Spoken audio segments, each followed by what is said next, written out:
I have a question. Are you a judge? You don't have any jurisdiction over me. I would argue you don't have any jurisdiction, okay? No, I'm Anthony Mathis, the living man, here in special appearance for Anthony Winston Mathis, also acting in my proper capacity of the trustee of the trust. If the plaintiff cannot come to court, then this shall be dismissed. That's failure. Or you may I walk a will not be cash, paying check, or any fine. charge into the I will not be 44th paying District any Court. fine. Please don't interrupt the court, sir. This sovereign citizen thought he could outsmart the system. In a Zoom traffic hearing, he ran a red light. The cop showed up to testify, and that should have been case closed. But nope. This guy starts spewing nonsense like he's in a fantasy courtroom, the judge not having any of it. Let's watch this absolute mess unfold. You are Anthony Winston Mathis? No, I'm Anthony Mathis, the living man, here in special appearance for Anthony Winston Mathis, also acting in my proper capacity of the trustee of the trust. Very well, Mr. Mathis.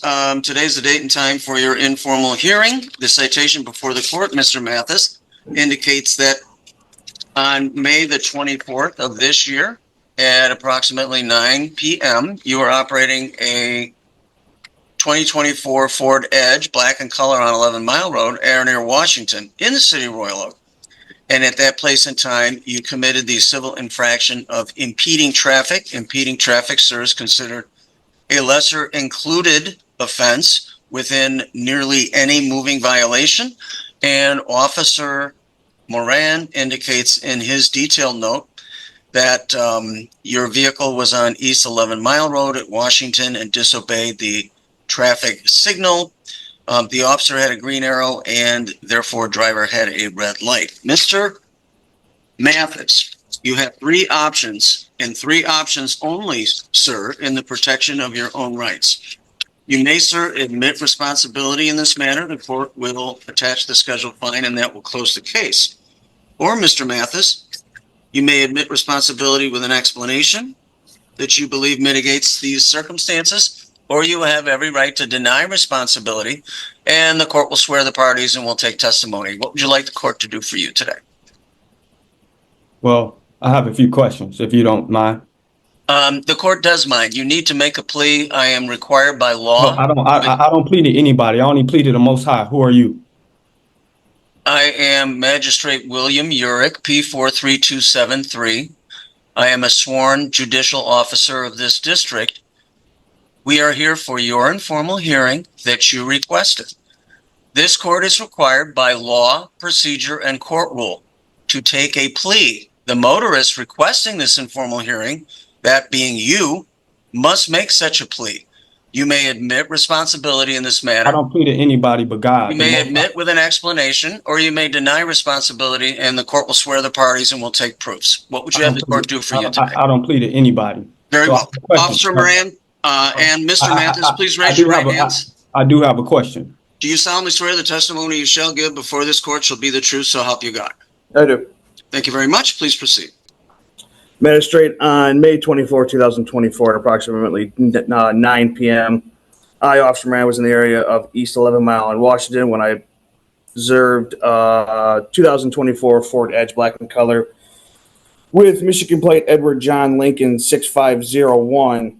I was at the light at East 11 in Washington when I had the green arrow to turn. That vehicle then proceeded through the light. As I looked up at the traffic light, that light was red for that driver.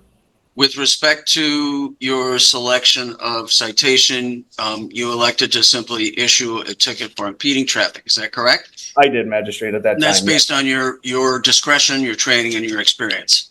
It is. Thank you. You obviously have the right to rebuttal if you choose to use it, Officer Moran. Mr. Mathis, it is now your turn. What would you like the court to know, sir? I have a question. Are you a judge?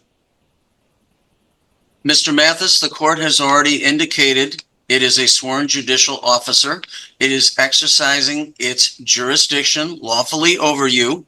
So questioning the court's authority. You don't have any jurisdiction over me. I would argue you don't have any jurisdiction. Okay. Mr. Mathis, the officer has already testified as to the facts of the case. It is now your turn to testify. You can tell the court anything you wish the court to know, focusing solely on the events of the date in question. What would you like to tell the court?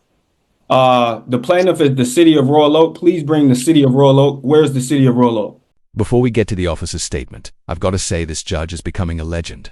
He doesn't argue, doesn't react, just calmly shuts down every ridiculous claim with pure professionalism. Honestly, it's the perfect way to deal with sovereign citizens. Don't fuel the delusion. Just hit M with facts. The officer is representing the city of Royal Oak, sir. Where's the city of Royal Oak? Are you asking where it is geographically, or Where's are the you city? asking where it is in Right terms now. of who's present on behalf of the city of Royal Oak? Where is the city of Royal Oak? Please bring the Court city. doesn't understand your question. Are you asking where it is on a map, or where is the officer? No, I know exactly where it is on Okay. the geographic location, but where are they right now? The officer is representing the city of Royal Oak as a sworn and certified Michigan peace officer. So what else would you like to tell the court, Mr. Mathis? And please, again, the court suggests that you focus on the events of the date in question. Okay. Well, could you please bring forth the injured party? Was anybody injured? This is not a tort case, Mr. Mathis. It is a case written Well, the under the vehicle code as I of the was city of traveling, Royal Oak as it is adopted. as I was traveling, the officer turned on the lights. No one was injured. So please bring forth the injured party. Based on the Constitution, the Sixth Amendment right, I have a right to face my accuser. If the plaintiff cannot come to court, then this shall be dismissed. Mr. Mathis, is there anything else you wish the court to know? Please bring forth the injured party. If you can't bring forth the injured party, then this needs to be dismissed now. Mr. Mathis, is there anything else you wish the court to know? You guys can't bring anyone forward as far as the injured party. No one was injured. You guys. Mr. Mathis, I will ask you one more time. The officer is representing the city of Royal Oak. This is not a case alleging physical harm or breach of contract. Why are you trying to charge This is me? a civil case Why are you under trying the to Motor charge Vehicle me? Code as it was decriminalized in 1979.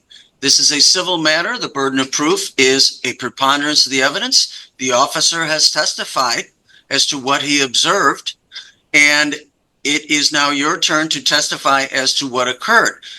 There is no requirement under the rules of procedure, civil, in this operation as of today, that requires a quote unquote injured party to be present. The officer has stated very clearly and fairly and plainly what he observed that day.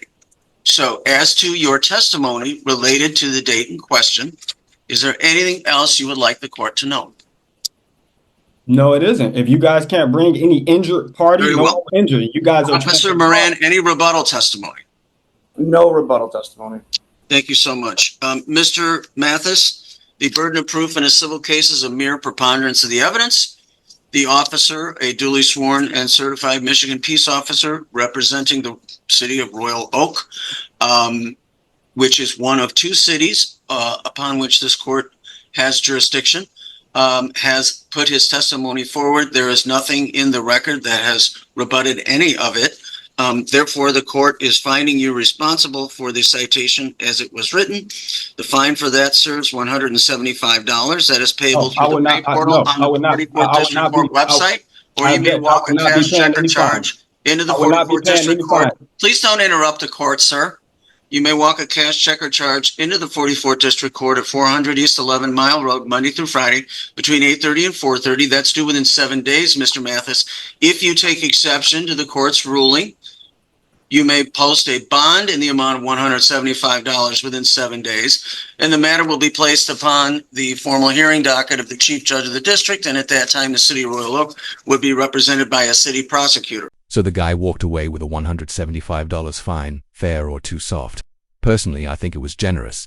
His arguments were pure fiction, and the judge didn't even flinch. Michigan treats red light violations as civil, not criminal, but honestly, with how disruptive this guy was, a contempt charge would have felt right. What do you think? Should the judge have gone harder?